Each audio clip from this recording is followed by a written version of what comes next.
Cashflow Diary podcast, episode 528.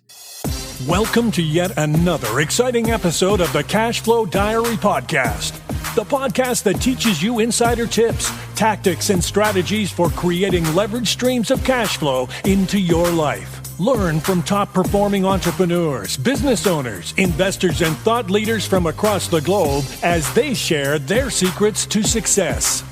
Like what you learn on this and other Cashflow Diary podcast episodes? Go to learninvestingnow.com and sign up to receive powerful tips and information that will help you succeed as an entrepreneur and investor. Now, here's your host, investor, entrepreneur, business owner, educator, speaker, author, and master facilitator of Robert Kiyosaki's cash flow game, Jay Massey. All right, ladies and gentlemen, welcome to another episode of the Cashflow Diary podcast. I'm your host, Jay Massey, and I'm glad that you are here today because we are going to take a trip down memory lane. And more importantly, we're going to take a trip down a type of real estate that we often don't talk about here. When it comes down to it, though, we're all out there looking to build our cash flow. We have a place where, you get up, you go to work, maybe you work at your home, maybe you actually are building your business in, an office, or maybe you're doing some co-working. But ultimately, when it comes to the real estate world, we all need a place to live, work, play, or lay. And that's exactly what it comes down to. But today's guest has been doing real estate for quite some time. And by quite some time, I mean 62 years. With that being said, you're probably wondering, who are we talking about? Well, today I have with me none other than Welcome Wilson Sr., and he is the chairman of the board of the Welcome Group, and they tend to specialize in manufacturing and other industrial facilities in Texas, and currently comprise over 4 million square feet of space. Now, the story is great. The history is huge. The lessons are deep. And as he himself would say, he has had the privilege of doing so much work for so many years. I can't imagine what you and I are all about to learn. So here's what we're going to do today. We're going to make some time. We're going to be ready with that pause button and hitting that note so that you can take some notes, because we're going to learn lots of lessons about how to build our own business as we listen to Welcome Wilson Sr. Welcome, how you doing? Doing fine, thanks. I appreciate you taking the time to be here. It means a lot. Now, this being the first time that you're here, I have to ask you the same question I tend to ask everybody else. Are you ready? Yes. All right. I tend to look at today's entrepreneurs a lot like yesterday's superheroes, like Batman, Robin, Wonder Woman, etc., because I tend to think that entrepreneurs and superheroes have a ton of things in common. For example, if you think about as an entrepreneur, occasionally I can envision myself wandering around town, using our products and services and saving our customers one sale at a time. And occasionally, yes, I'm probably wearing a cape at that moment. Also, though, like a superhero, an entrepreneur has a beginning. For example, if you think about Spider-Man, there was a time where he was just a kid going to school, doing his thing, and then, taking some photos. But one day he gets bit by a spider, discovers that he has a superhuman ability, and now he has to choose whether to use this ability for good or for evil. So my question to you is as follows. Before forming the Welcome Group, before even serving in the Korean War, before, working with the likes of former President Eisenhower and Kennedy, before doing all the things that you have done, what we want to know is, who is Welcome Wilson? Well, I've had about 6 life-changing conversations in my life. And the first one was with my father when I was 17, and I thought I was going into the Army during World War II. And he said, in order to succeed in business, you've got to have guts and determination. Now, he didn't mean the guts to get into a fight. He meant the guts to make a pitch to make a pitch to somebody you've never met that's highly in your favor, be able to keep a straight face and look them in the eye. And I would say that one talent has served me well for many, many, many years.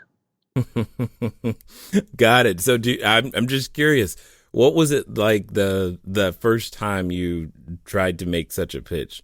Were you excited, nervous? Was Dad's words running through your head? Well, yes, he felt like being a salesman was the highest calling. Really? Yes, because if you're a salesman, you can always get a job. You can always get a job. The first significant pitch I made in business was when I talked to a multimillionaire who I barely knew into spending several $100,000 in cash to buy 300 acres of land in Galveston, Texas, and then turn around and sell it to me for $1 down. And, with payments every time I sold something. So, and the pitch was not easy. And it took me, I guess, a year to get him to do it. Wow. And then I made a pitch that I needed to put in streets and utilities because we were putting in a subdivision. So I talked him into guaranteeing my note for $250,000 unsecured at the National Bank of Commerce in Houston. And he signed the back of the note, and the bank did not even ask me for a financial statement. Wow. But I would say that's one of the more significant pitches I made. But both were successful. So let me ask you this question then. There's a number of people who are listening who they're not asking anywhere near as much as you just, said. They're not asking for investors to commit anywhere near as much. They're not asking for buyers to commit anywhere near as much. But yet I know that they're having some challenges opening their mouth and actually getting those words out. They're probably wondering, where did the courage come from for you to do such a thing? Well, from my father. My father just convinced me that I needed to be able to do that.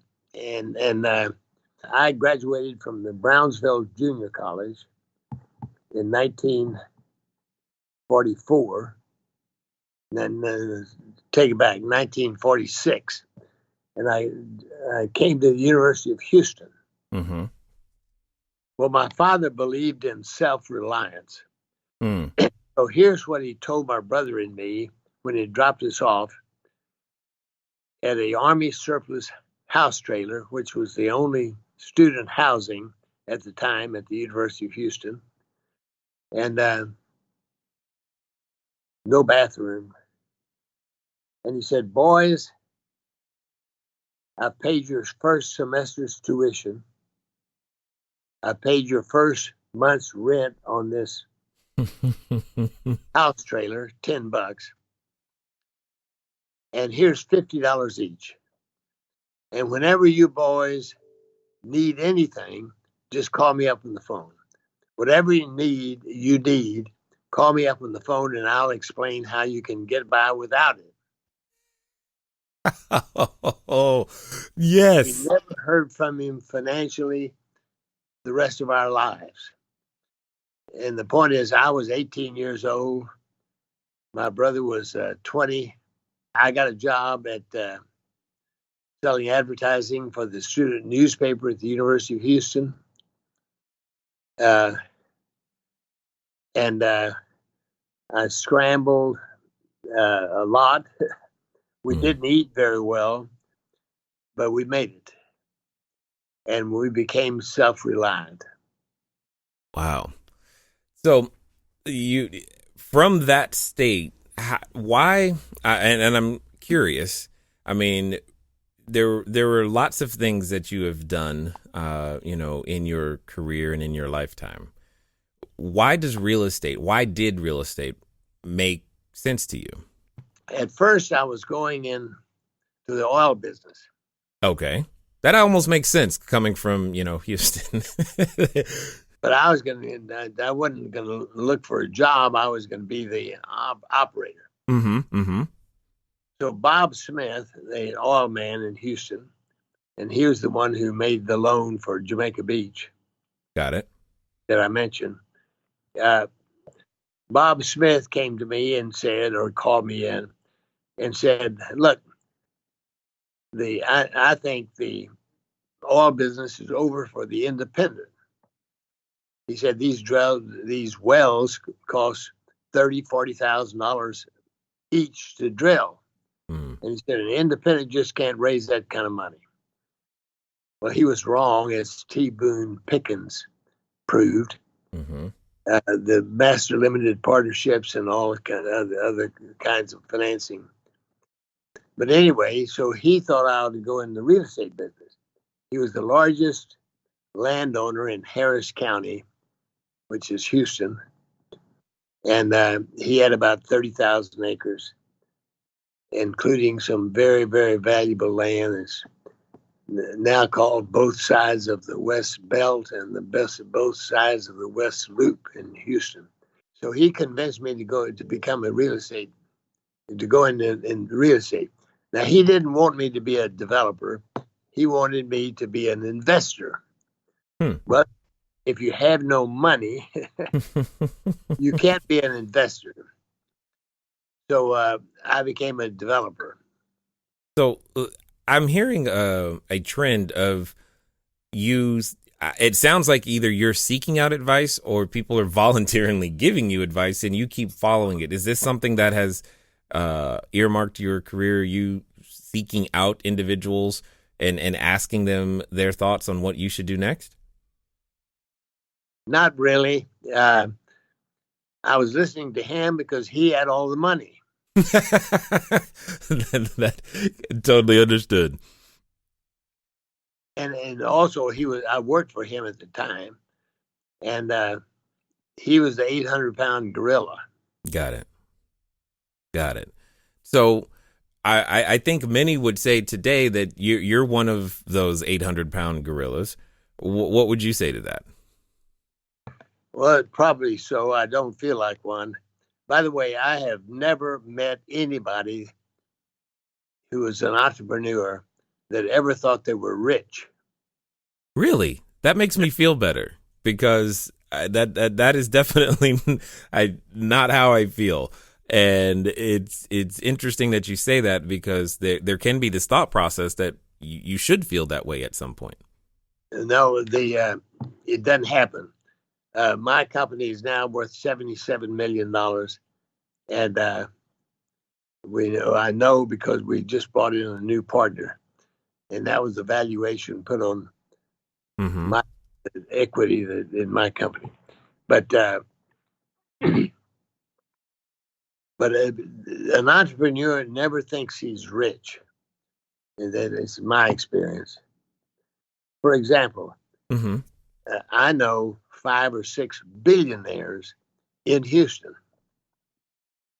Yeah. And so there's always somebody that has more money. This is true. This is true. Let me ask you this question, because I know there's a number of entrepreneurs who are looking to change their station, and coming from a place that you're describing where, your dad is paying for 1 month of rent, and just the situation that you're describing, do you think it was an advantage that you did not already inherit or come from a family that had any sort of means, so to speak? Well, you learn from scrambling. Mm-hmm. And I've been scrambling all my life. So I would say the necessity for scrambling made a contribution in my situation. So what is it? I mean, and I'm asking partly for myself and also because, you've already been through this. I look at my children, they're age 22 down to 8 right now. I have 4. And I think very similarly to you, I think, having to fight for things and not having them handed to me is kind of important, but to the process. But I don't want to handicap them, but at the same time, I don't want them to feel like I don't care or I have abandoned them or I'm not helping them in some way. How did you handle that with your children? Well, I paid for everything, so I did not carry on my father's legacy. And my 2 sons are in the business with me. Mm-hmm. They're my partners now. And the company is actually owned by some trusts that I set up about 25 years ago that benefit my wife and 5 kids. Got it. Interesting. Totally understood. Now, when you got into real estate and developing, I mean, some would say that if you're going to do real estate, that's probably one of the riskiest plays, simply because it's very speculative over time.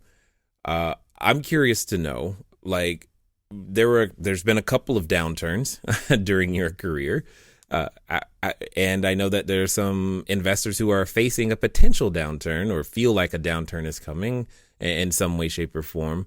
What advice would you give someone who's either A, buying and holding real estate or flipping real estate or building real estate if they're anticipating a downturn?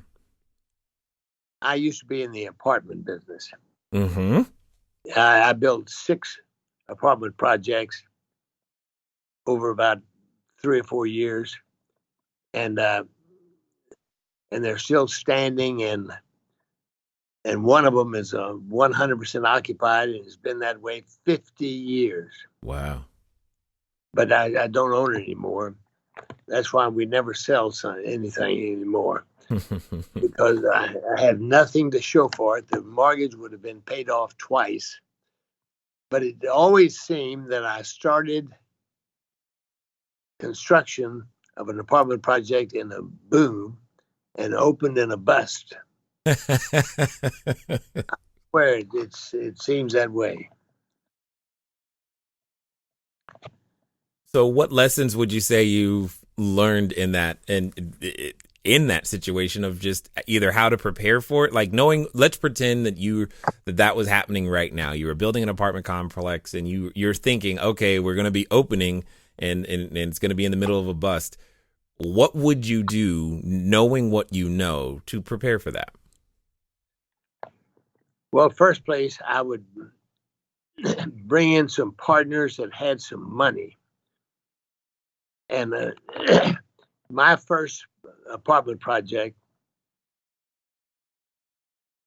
I wanted a mortgage expert, a operations expert, a promotions expert, and others. So mm-hmm. We had 8 partners. Equal. Each person had 1/8 of the ownership. Mm-hmm. Well, when the contractor went busted during construction, and I'm out there every Friday writing checks to subcontractors, nobody was with me. So I learned that if somebody only owns 12.5%, they're not going to be willing to write big checks when you need it. So for that reason, only have partners that have enough at stake to where success is imparted to them. Well, I think that's important. I've often told and counseled some of our students and customers that, partnerships are challenging or can be challenging. And one of the reasons I do very, very few of them is because the cap table, the risk is lopsided simply because of, where someone might be in their journey, etc. So how did you learn to find partners that you could work with and become the welcome group you are today? All right, everybody. Thanks for listening, and I'm glad that you are enjoying what you are hearing thus far. But here's one of the things that's really important. One of the most important things that you can do is get started. One of the things that I've said before, and I say again, once you get started, stay started. But more importantly, there can be lots of roadblocks to getting started. So what we're going to do is we're going to remove one of those roadblocks for you and make it a little bit easier. Because the thing that I don't want to stop you is thinking, do I need a local number? How about a long distance number? Or should it be 800? How on earth am I going to make that happen so that people can contact me as I'm out there building my business, making my cash flow grow? But most importantly, understanding that it doesn't have to be difficult. Many of you may know, but if you don't, there's a company out there by the name of Grasshopper. And what I want you to do is I want you to go over to trygrasshopper.com/cashflow diary. Grasshopper is the entrepreneur's phone system. It works like a traditional phone system, but requires no hardware to purchase, no software to install. It's just a number that flat works. So if you are out there building that distributed workforce across many different locations, it's a way for you to still go out there and make your number be unified, simple, easy to use, something we've been using for quite some time. So again, go over to trygrasshopper.com/cashflow diary. Now, let's get back to the rest of the story. Well, the first place, the ones who did not perform, I just bought out for some nominal amount, and like $10,000 or something. And they were happy to sell. Got it. But I learned that you got to have partners that have enough stake in your situation that you can rely on them. So if you were approaching a transaction today, when you say enough stake, what does that look like? Well, we just had a company from New York invest $300 million in our company. Mm-hmm. And certainly they have a big stake, and they'll bring our portfolio up to $1 billion in value. Right now, it's about 450 million. But this will bring it to $1 billion in value. And you have to have $1 billion worth of real estate in order to get respect in America. That's funny to hear you say that, because I know many people listening right now, you have their respect, sir, without having $1 billion of real estate. So, but I got that. So when it comes down to it, and I'm just curious, if you were talking to someone getting started today who was wanting to build a real estate portfolio or was wanting to become, something more for their family the way that you have, is there something in today's economy that you think gives them an advantage, or is it still guts and determination is what it's going to take? Well, they have many advantages today. For example, when I first got in the business, banks were reluctant to make a loan on raw land. And it was unheard of for a bank to make a loan on raw land. So and now, of course, banks are happy to make the loan. So I would say it should be easier today than it was in my time, because banks are always there looking for business. And right now, the banks are coming around I'll never forget during some downturn, the bank turned down my loan and they said, "Don't worry, welcome. As soon as this recession is over, we'll be around kissing your ass again, trying to get your business." Yeah. Okay. It does feel that way, that when you need the money, the banks won't give it to you. Yeah. Let me tell you a story about cash flow. Yes, please. In the 1960s, it took $20,000 a day to keep my company rolling. An extra $20,000 a day.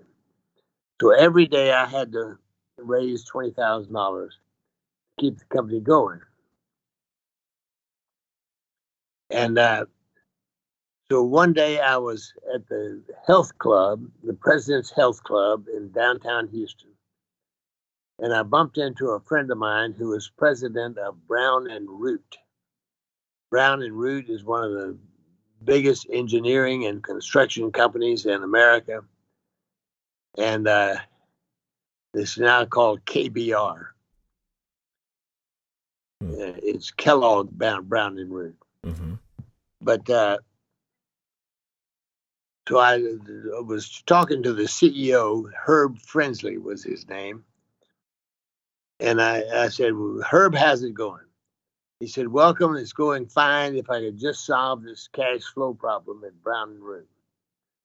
And I said, "What do you mean? Brown and Root doesn't have a cash flow problem. I have a cash flow problem." And he said, "Welcome, it takes $750,000 a day to operate Brown and Root. Wow. And I've got to raise that cash every day." And for a week, I felt better, only having to raise $20,000 a day. Apparently, regardless of how big you get, you still have to work with cash flow. One of the reasons that we concentrate on what we do is because of cash flow. For example, right now, we do only single and tenant industrial buildings. Okay. Okay, we have 4 million square feet, as you mentioned, in 87 locations in Texas, most of them in Houston. But how did? Oh, go ahead. I just wanted to know, how did that help with cash flow? That seems like that a single tenant situation sounds like that would not help with cash flow as much as a multi-tenant situation would be. Wrong. Okay. I'm here to learn. Let me tell you, I did shopping centers. Yes. I did apartment projects. I did hotels. See, in the hotel business, your leases are 1 day at a time. Right. 1 time. In apartment business, you open and you have rented nothing. So you're scrambling. In Houston, we had what we call the Army of Occupation. And that is, it was a bunch of airline stewardesses who would move into your apartment project so you could meet the occupancy required by the lender. The Army of Occupation. Anyway, single tenant industrial buildings. See, sometimes we have a 10-year lease, sometimes a 5-6 year lease. So, and the building was designed specifically for what they needed. We did a lot of build-to-suits. We still do. Mm-hmm, mm-hmm. We have a $25 million build-to-suit going on right now, where a German company, when we finish construction, is going to lease at a high figure a facility west of Houston, in the suburbs of Houston, in Katy, Texas. And the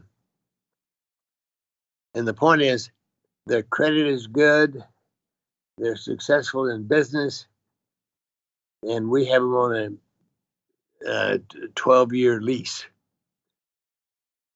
So, for example, of our 4 million square feet today, we're 96% occupied. On a multi-tenant deal, you have shorter leases, and you always have cash flow problems. Got it. So if I hear you correctly, what you're saying is that the stability of the long-term tenant and a number of them solves the cash flow problem. Yes. Got it. And if you can secure the right type of credit tenant for, obviously in this case, longer than a year, but multiple years, and in this case, decades, you can reliably build with less stress is what I'm hearing as well. Yes. Now, it takes more capital, but thanks to the early days, we have more capital now. Mm-hmm, mm-hmm. And there's nothing like success to attract capital. Correct. Got it. Totally understood. So let me ask this question. The industrial world is something that currently is very foreign to me. Is there something particular about industrial buildings that attracted you in the beginning? Like why those? I mean, you've built all kinds of things, like you said, apartments and hotels and everything, but you settled on industrial. Let me tell you, I developed 3 office buildings downtown. Mm-hmm. 2 of them are 22 stories. Wow. In downtown Houston. So we've done everything, including hotels. The Marriott Corporation has 7,000 hotels in the world today.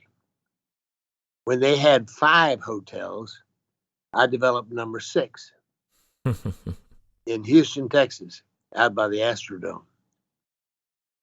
But back to industrial, we were in the office building business, and a broker brought us 15 industrial buildings. So we